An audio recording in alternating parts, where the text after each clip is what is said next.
lleva por título Restaurando a los hermanos y tiene que ver, que es una acción de las tantas acciones virtuosas que se enseñan las epístolas a la iglesia. Vamos yendo, por favor, si les parece, a la epístola a los Gálatas, al capítulo 6, al versículo 1. Como decía, la palabra de Dios nos enseña que hay un gran número de acciones virtuosas que nosotros podemos llevar a cabo en nuestra vida y mediante ellas nosotros glorificar a nuestro Padre Celestial. Entonces, es importante que nosotros las conozcamos porque además muchas de ellas son una necesidad dentro de la iglesia y nuestro Padre espera que nosotros lo tomemos como tal. Gálatas capítulo 6, versículo 1, habíamos dicho, si están ahí, leemos Gálatas 6:1, hermanos, dice, si alguno fuere sorprendido en alguna falta, vosotros que sois espirituales, restauradle con espíritu de mansedumbre, considerándote a ti mismo, no sea que tú también seas tentado.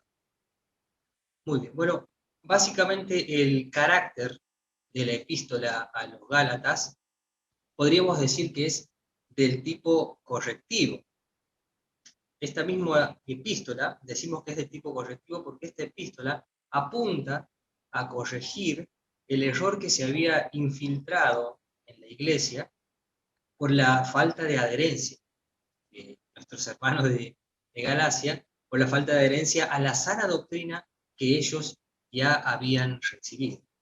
En otras palabras, el error se había infiltrado a la iglesia por un débil pararse firme en la sana doctrina que habían tenido nuestros hermanos de Galacia. Ustedes ahí en la misma epístola a los Gálatas, por favor, pero esta vez en el capítulo 1, vamos a leer los versículos 6 y 7.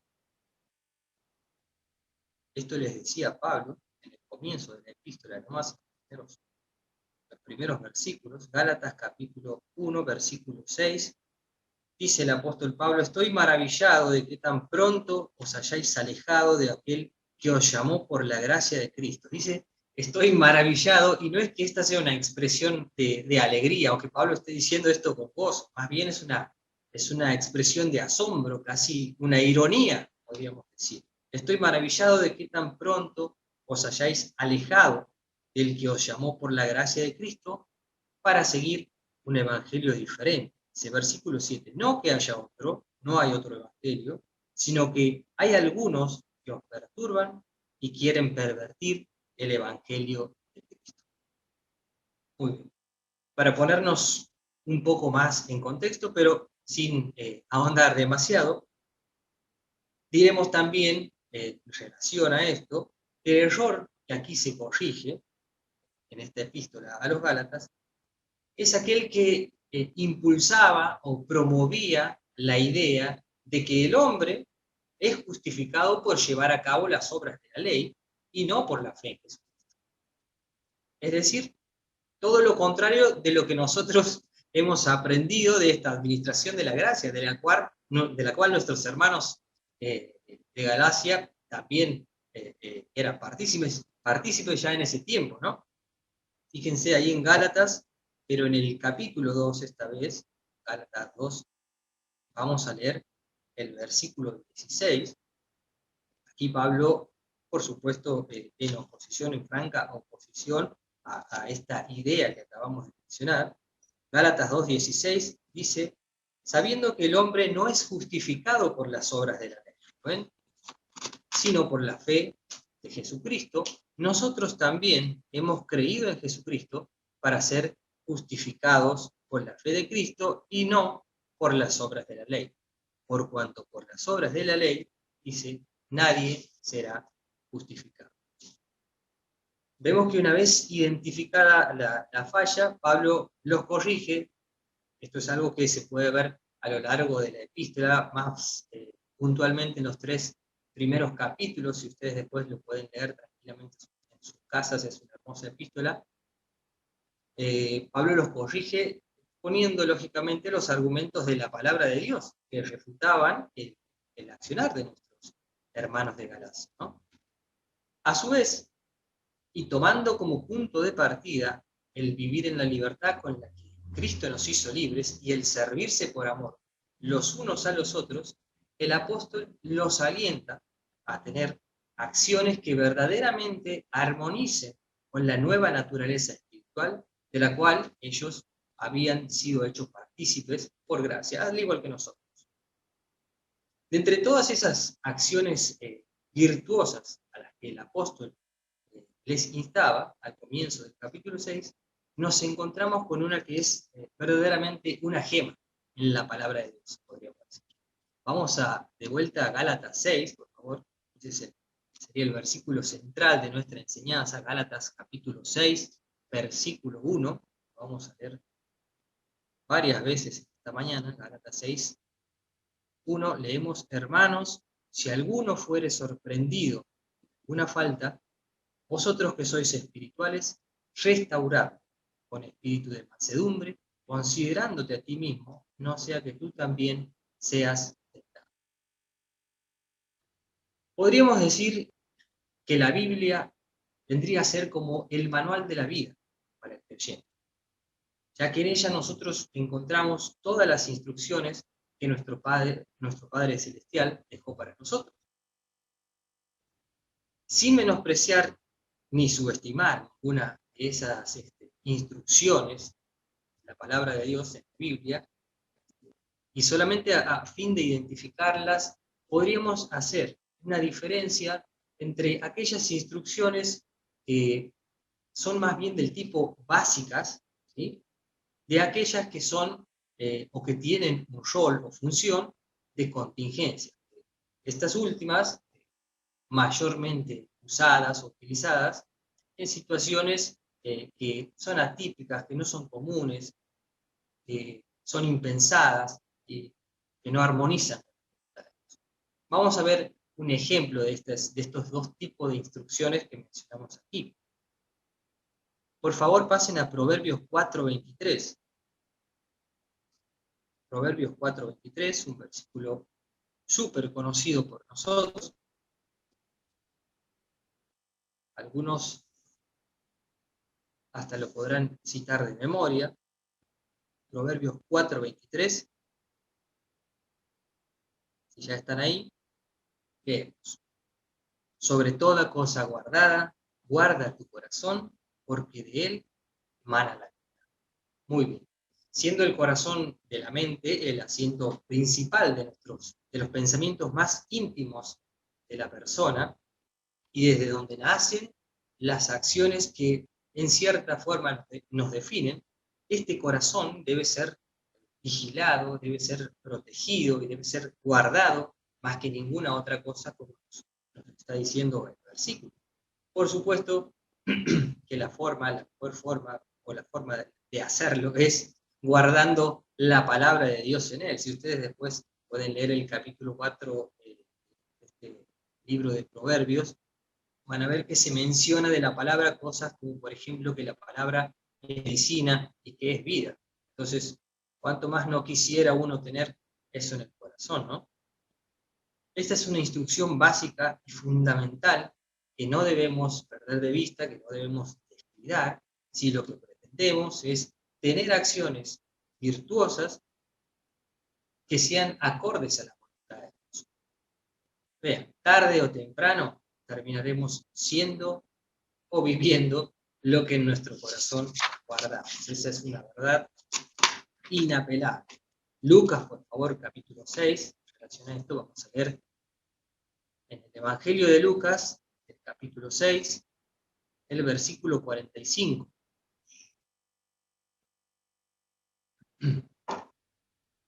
Nuestro Señor Jesucristo aquí hablando, que la tenía clara como siempre, y que seguramente habrá leído y habrá guardado su corazón después de haber pasado por el libro de Proverbios y ver el versículo de 23 del capítulo 4. Lucas 6:45 dice: el hombre bueno del buen tesoro de su corazón saca lo bueno, y el hombre malo del mal tesoro de su corazón saca lo malo, porque de la abundancia del corazón, ¿sí?, habla la boca y habla nuestra vida.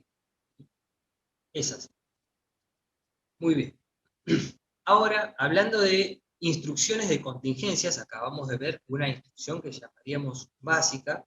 Vamos a ver un ejemplo ahora de lo que llamaríamos una instrucción de contingencia. Por favor, pasen conmigo a Santiago, capítulo 5, Epístola de Santiago, el capítulo 5, donde vamos a leer los versículos 14 y 15.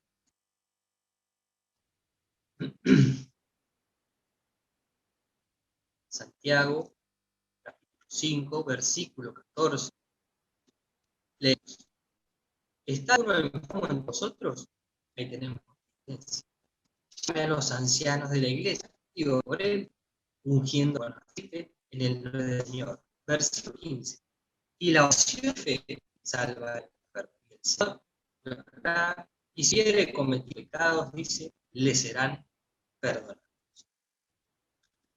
La enfermedad, así como cualquier otro tipo de mal, nosotros sabemos se encuentra en el polo opuesto de la voluntad de Dios. Dios siempre quiere y procura el bien para los suyos. Por eso, en caso de que algún hermano en Cristo se viera afectado por la contingencia de estar enfermo o por tener alguno tal, la oración es siempre el recurso más fácil para resolverlo. ¿Sí? Cabe mencionar también, por supuesto, que la oración es fundamental en la vida de todo hijo de Dios, ya sea que se nos presente una contingencia o no. Pero en este caso, como vemos, si se presenta una situación como esta, la oración es el recurso más a mano que tenemos. Siguiendo esta línea de instrucciones de contingencia, vamos a ver a Gálatas 6, versículo 1. Por favor. He dicho que lo íbamos a hacer varias veces esta mañana. Se nos va a hacer carne, pero bienvenido sea. Que la palabra more en abundancia en nosotros, en nuestros corazones. Gálatas 6, versículo 1. Lo vuelvo a leer. Hermanos, si alguno fuere sorprendido en alguna falta, vosotros que sois espirituales, restauradle con espíritu de mansedumbre, considerándote a ti mismo, no sea que tú también seas tentado. Una de las cosas que aprendemos al estudiar la palabra de Dios, una de las primeras cosas que aprendemos al estudiar la palabra de Dios, es que nuestro Padre Celestial desea que como hijos suyos andemos conforme a su voluntad. Él espera que así sea, mas no ignora que esto a veces no sucede. Nuestro Padre nos conoce, sabe y entiende que ocasionalmente podemos fallar. Por eso también nos instruye y nos alienta para que cuando eso ocurra, ¿sí?, no desistamos nosotros en nuestra procura de andar como el Mesías, de andar con la su voluntad. Y además, también nos instruye para que nosotros ayudemos a otros hermanos en situaciones similares. Por eso en este versículo de Gálatas, capítulo 6, versículo 1 de Gálatas 6, nosotros leemos al comienzo, si alguno fuere sorprendido, como si fuera una posibilidad, porque de hecho lo es. Fíjense que mediante el condicional sí, la palabrita sí, se pone de manifiesto que fallar a la hora de hacer la voluntad de Dios es una posibilidad cierta.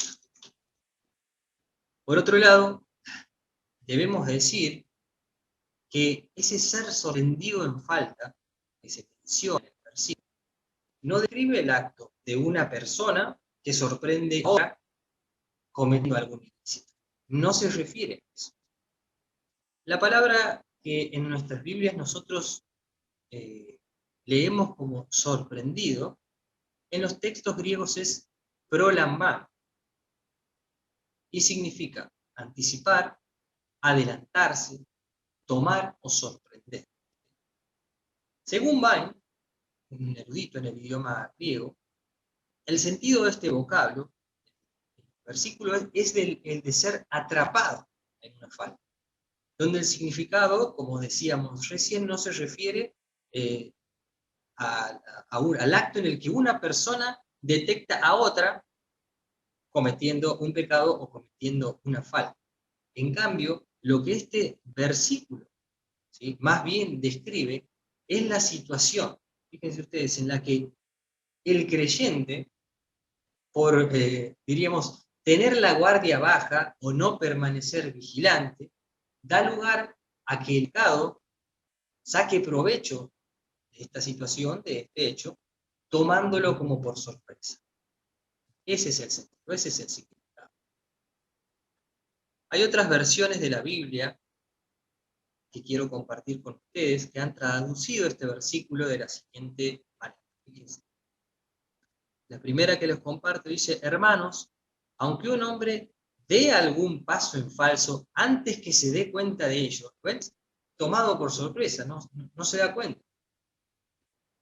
Ustedes, dicen, los que tienen las debidas cualidades espirituales, traten de reajustar a tal hombre con espíritu de apacibilidad, vigilándote a ti mismo por temor de que tú también seas tentado. Hermosa. La segunda que tengo para compartir con ustedes dice: hermanos, aún en el caso de que alguno fuera cogido en algún desliz, ¿ven?, un descuido, un desliz, vosotros los espirituales procurad reintegrarlo con espíritu de mansedumbre, no sea que tú también seas tentado. Muy bien, de este modo, y luego de leer, de tener el significado de esta palabra, el sentido de este ser sorprendido, y de leer estas versiones que en verdad arrojan mucha luz en nuestro estudio, vemos cómo la acción de sorprender, ¿sí?, recae sobre el pecado, sobre la falta, como si el pecado fuera un sujeto, como si fuera una persona que toma por sorpresa al pecador o al que cometió la falta. El doctor Bullinger, un estudioso, un gran hombre de Dios, hermano nuestro, que ha hecho trabajos maravillosos, de los cuales nosotros seguimos sacando provecho al día de hoy.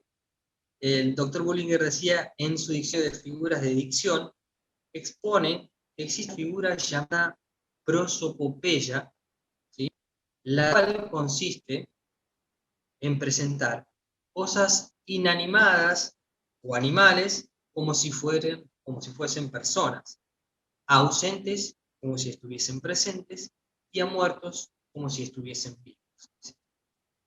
Dice también, los latinos la llamaban personificación, y con este nombre ha pasado también a nuestro idioma. Y de aquí en adelante, mientras continuemos nuestro estudio y se presente, la llamaremos personificación por una cuestión de practicidad. En nuestro registro de Gálatas 6.1, precisamente estamos ante la presencia de esta figura.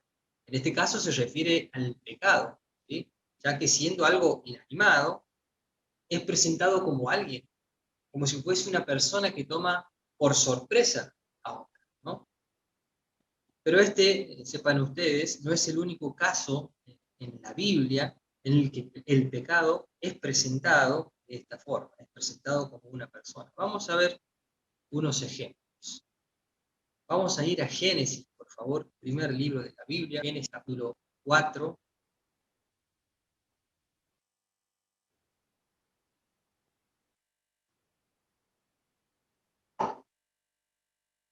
Génesis capítulo 4, y vamos a leer el versículo 7. Aquí es Jehová Dios hablando a Caín. Génesis capítulo 4, versículo 7 dice: si bien hicieres, ¿no serás enaltecido? Y si no hicieres bien, fíjense, el pecado está a la puerta. Qué gráfico. El pecado está a la puerta, como si estuviese ahí, agazapado, listo para tocar el timbre. El pecado está a la puerta, dice: con todo esto, a ti será su deseo, y tú te enseñorearás de él. Al decir el pecado está a la puerta, vemos cómo con esta personificación, Dios destaca la intensidad con la que aquel le acechaba, con la que el pecado acechaba a Caín, nos acecha a nosotros también. destaca eso, la intensidad y además la inminencia de su cumplida. Qué tremendo versículo. Romanos, por favor. Vamos a ir a Romanos, de una punta a la otra. Romanos capítulo 6. Romanos capítulo 6. De donde vamos a leer el versículo 12. Romanos 6:12. Leemos: no reine pues el pecado en vuestro cuerpo mortal, de modo que lo obedezcáis en sus concupiscencias. Muy bien. Jesucristo, el Rey del futuro reino de Dios, es quien señorea hoy en nuestra vida y es a quien servimos. Este registro de Romanos 6:12 expresa el deseo de Dios. Fíjense que dice, no reine pues. Este es Pablo hablando por revelación de Dios, por supuesto. Entonces expresa el deseo de nuestro Padre Celestial de que nos reine el pecado en nuestra vida, pero además nos advierte acerca de algo que lamentablemente puede ocurrir cuando no actuamos o no vivimos como hijos de Dios que sirven a quien Él hizo Señor. Si lo permitimos, porque corre por nuestra cuenta, es decisión mía, a quién, cómo vivo, a quién sirvo. ¿Sí? Por eso digo, si lo permitimos, fíjense que el pecado puede asumir un protagonismo tal en nuestra vida como de alguien que señorea o reina sobre la vida de otro. Como dijimos, si bien es cierto que el pecado es una falta o una falla a la hora de hacer la voluntad de Dios, en los registros que acabamos de leer de Romanos 6:12 y de Génesis capítulo 4, así como también en Gálatas 6:1, ¿sí? El pecado es presentado como una persona a fin de llamar la atención. Para Dios el acto de pecar no es una cosa liviana, no es algo sin importancia, por eso desea que lo entendamos y además nos enseña que habiendo, porque ese es el deseo de nuestro Padre Celestial, no solamente de que no reine el pecado en nuestra vida, de que no pequemos, sino de que cuando eso ocurra, no nos quedemos estancados en el barro del pecado. Eso es lo que nos enseña nuestro Padre Celestial, además de lo que acabamos de ver. Cuando una persona ha caído en el barro del pecado, ¿sí? Lo que necesita simplemente son dos cosas: saber que cometió un error y ayuda para salir de él. Por eso, el versículo de Gálatas es también una clara muestra de cómo nuestro amoroso Dios procura que nosotros tratemos al pecador desprevenido, al creyente descuidado, que en algún momento, por supuesto, podemos ser nosotros también. Vamos a volver a nuestro registro de Gálatas 6, Gálatas capítulo 6, versículo 1, y vamos a estudiar la palabra que es una palabra que es muy importante en el versículo, que define la acción virtuosa que se destaca en el versículo. Vamos a estudiar la palabra restaurar, ahí en Gálatas 6:1. Según el erudito en el idioma griego Vine, la palabra traducida como restaurarle es la palabra griega katartizo, la cual, dice Vine, significa primeramente remendar, como reparar. Este uso lo encontramos, por ejemplo, si ustedes quieren ir, Mateo capítulo 4, versículo 21, aquí encontramos este uso, remendar, Mateo 4:21,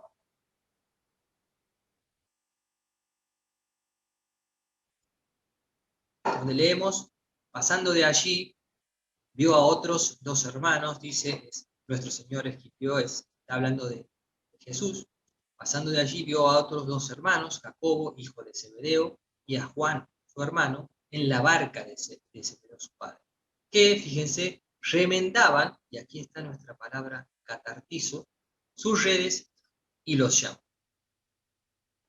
Muy bien. También dice Vine, de esta palabra catartizo, que significa equipar completamente. Y añade que puntualmente en este versículo de Gálatas capítulo 6, versículo 1, esta palabra tiene un uso metafórico, en donde la palabra hace referencia a la acción de la restauración por parte de los que son espirituales, de uno que ha sido sorprendido en una falta, lo que veíamos hace un momento, siendo que el tal es como un miembro dislocado del cuerpo espiritual. Muy interesante esa definición.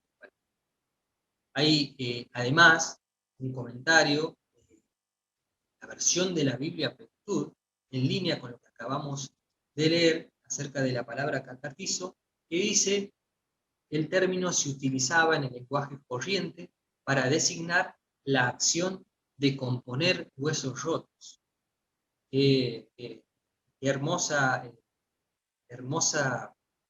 manera de darnos a entender el Padre lo que estamos estudiando en este versículo 1. Fíjense, teniendo en cuenta el significado de la palabra catartizo, en el contexto que acabamos de leer en Gálatas 6.1, podemos claramente entender cómo desea nuestro Padre Celestial que actuemos ante una situación de similares características. Es decir, cuando un hermano lamentablemente ha sido sorprendido, tomado por sorpresa por el pecado, por la falta. Habiendo aprendido de la palabra de Dios que nosotros, sus hijos, somos miembros de la iglesia, del cuerpo de Cristo, es necesario que entendamos que esta es una verdad que necesitamos asimilar con convicción y asumir con compromiso si lo que queremos de verdad es hacer la voluntad del Padre Celestial. Vamos a leer ahora a continuación unos versículos que van a refrescar nuestra memoria, para que nosotros tengamos presente que estas son verdades que necesitamos abrazar si en verdad deseamos hacer las cosas como Dios desea que las hagamos. La perspectiva que no debemos perder jamás es la perspectiva que Dios tiene de nosotros. ¿Sí? Nosotros somos sus hijos,